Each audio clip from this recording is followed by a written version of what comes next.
Estelin then told us about the Bilderberg Group's concern that the American people are awakening to their attempt to use the third world populations as a battering ram to accelerate North American integration and the end of the United States. One of the things that happened last year, there was a lot of talk about the Patriot movement in America. They're very worried about the Patriot movement in America in 2005. That's one of the subjects they were discussing. We saw last year how a very small but very determined population base could put an end, literally stop dead in their tracks all the illegal immigrants coming through. They did not make the Bilderbergs very, very happy. America is being sacrificed on the altar of globalism. The United States must fall before the New World Order can rise. Univisión va a ser transmitido internacionalmente. Lo van a estar viendo en vivo desde allá, desde las gentecitas bonitas que nos acompañan en México. Los que quieran mandar saludos a Univisión, a sus mujeres, ahí va a estar el canal Univisión.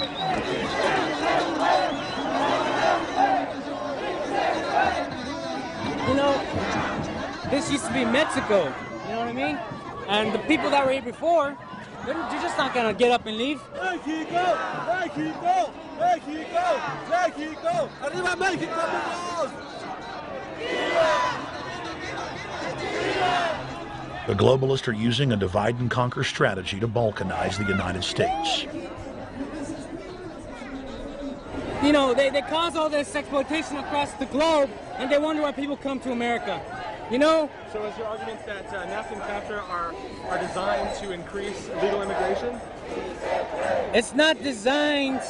Well, you know what? You might have a point there.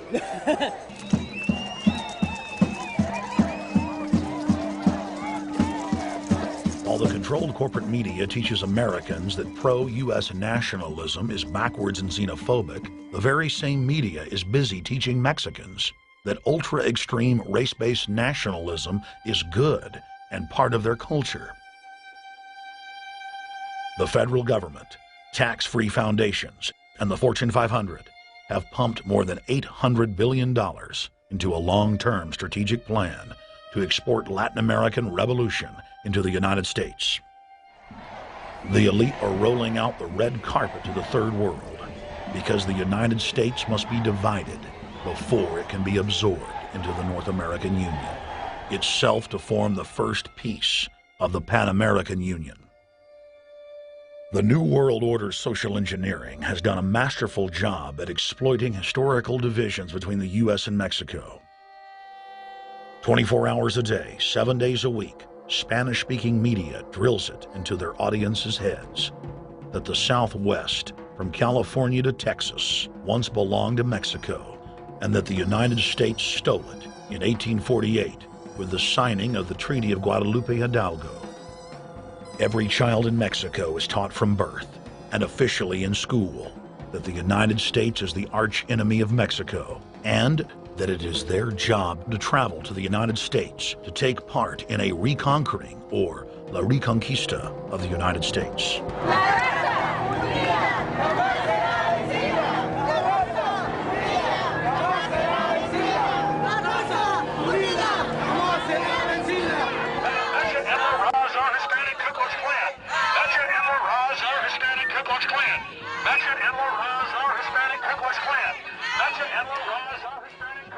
It is a historical fact that Mexico was born out of hardcore corruption and is still one of the most oppressive nations on earth. Mexico has the greatest concentration of wealth per capita in the world, but Mexico's tiny elite rules over one of the poorest and most oppressed populations on earth. The corrupt elite of Mexico tell their enslaved population that all of their problems are caused by the United States. Mexico also uses the United States as a steam valve against internal revolution by exporting their angry masses to the north. The Mexican people did not gain freedom with independence from Spain. From 1822 to 1836, Mexico was ruled by more than 10 dictators, calling themselves everything from the Emperor of Mexico to the King of the Americas. In 1 year alone, Mexico had 6 different masters. Completely bankrupt, Mexico could not maintain the few tiny forts and missions that guarded their northern realm. States were in continual rebellion across the collapsing empire. After Texans gained independence by defeating Santa Anna, things quieted down until April 24, 1846, when a Mexican cavalry force of 2,000 launched a sneak attack, wiping out a 63-man U.S. force patrolling the border.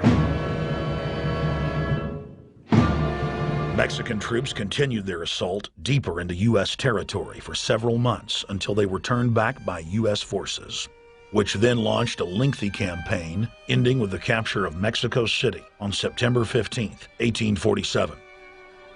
The historical truth is incontrovertible. The West was won by the United States. England, Russia, Mexico, France all laid claim to the West at one time or another, but none could hold it. Even the native tribes warred with each other for the land. In the 21st century, the architects of the New World Order are using cheap slave goods and oceans of third world migrants to overrun the United States. The irony is staggering when you realize that the same oligarchs that have wrecked the third world are now framing the United States for their crimes and using the rightfully enraged mob as a weapon of conquest.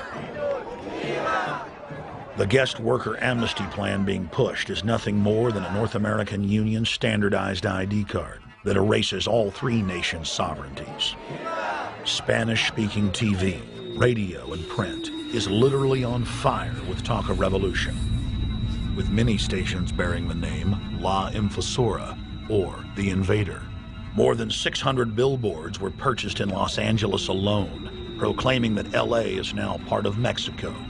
If you really think about it, it's perfect for the elite. Americans who don't speak Spanish are unaware of what's going on, so the corporate control revolution can build in semi-secrecy.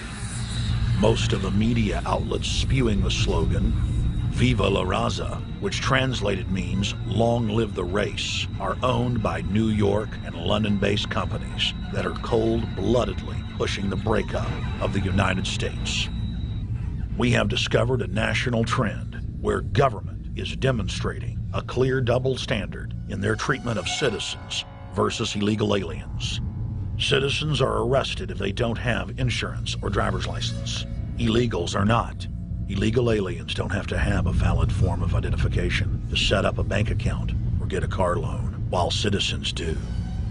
The government also subsidizes the illegals via welfare at taxpayer expense. This is not done to help the illegals, but to subsidize the large corporations that employ them in an ongoing war against the middle class.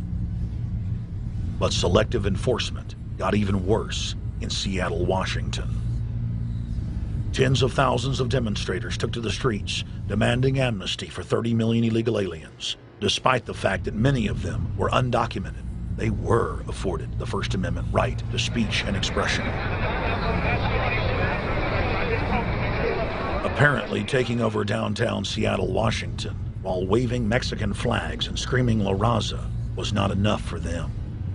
Of course, in Mexico, most demonstrations are broken up by the parasitic police force, firing machine guns into crowds, killing people.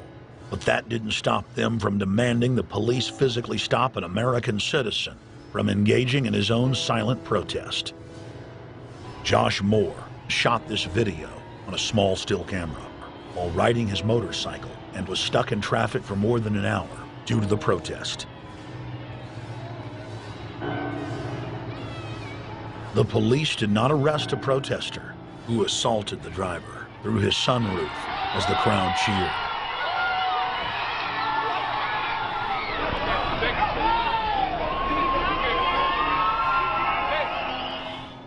Nor did they stop the protesters as they bashed out his window and kneed, punched, and kicked his car in plain view of the police.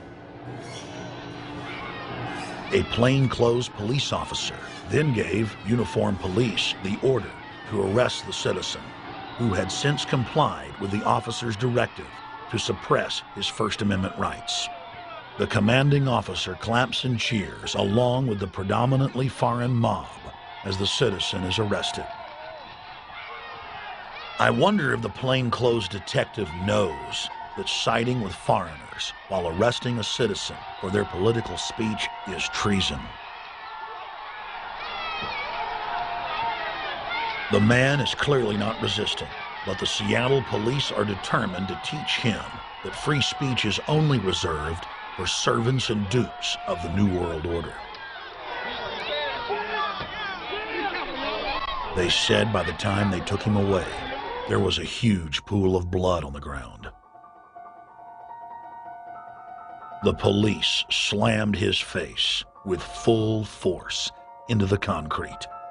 The officer then grunted with exertion and drove his face forward over the street with sadistic pleasure. The plainclothes officer then allows the protesters to pose with their bleeding trophy, while the man that originally assaulted the American citizen through the sunroof cheers and says,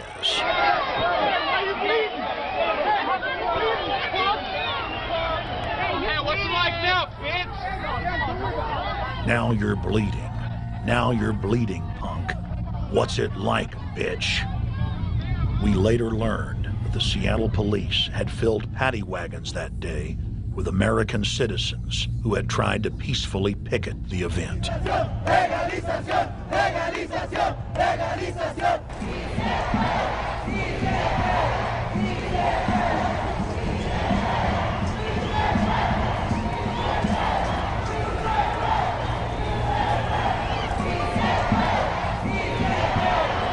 what's it like now, bitch?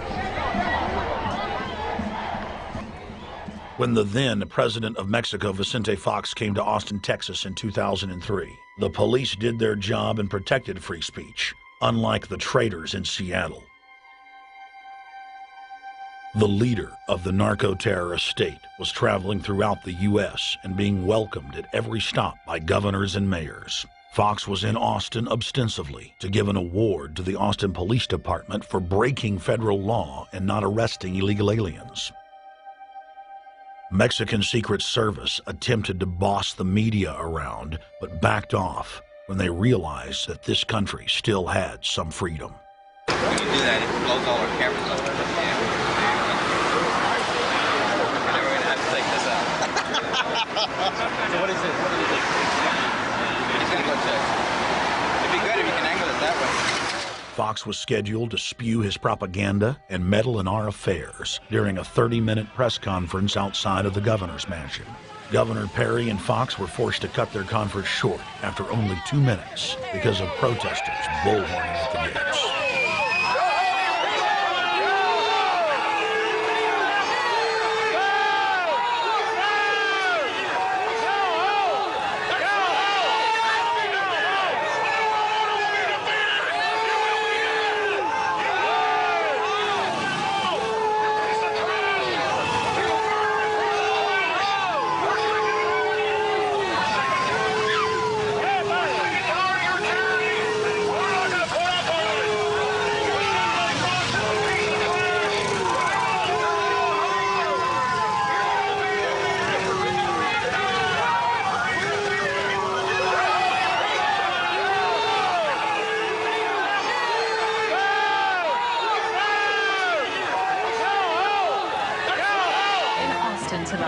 Good evening to you, and thank you for joining us tonight. I'm Christine Haas. And I'm Ron Oliveira. This is KVUE News at 10. Mexican President Vicente Fox is now in Austin, arriving at the governor's mansion amid very tight security tonight.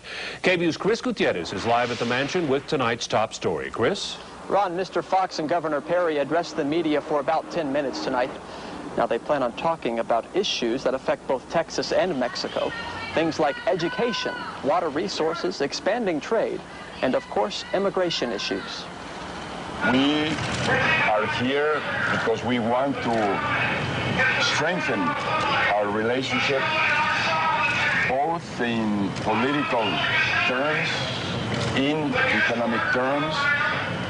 We are here to be close to our paisanos, those Mexicans that diligently, with great passion, work every day to contribute to the better being of the United States, the better being of Texas, and better be of Mexico. Tonight is about renewing old friendships. It's about spending time with our friends. It's about our being together and enjoying a friendship. We are very enthusiastic about this visit, which we know is going to be very productive because we have many issues on the agenda that we are going to have conversations upon. I am sure it's going to be a great day tomorrow. Now, that voice you heard yelling in the background during President Fox's speech was that of activist Alex Jones. Jones says he wants Perry to keep Mexican immigrants out of Texas because he thinks they're taking too many American jobs. We have record immigration, illegal immigration in the history of the world. In the history of the world, we cannot assimilate this many people. And the government is teaching them to be balkanized, whether you're from Russia or China or Mexico, to control us. It's divide and conquer, and it finally destroyed the Roman Empire, and we're following that same path now. Even after leaving office in 2006, Vicente Fox has toured the United States, calling for amnesty and North American integration.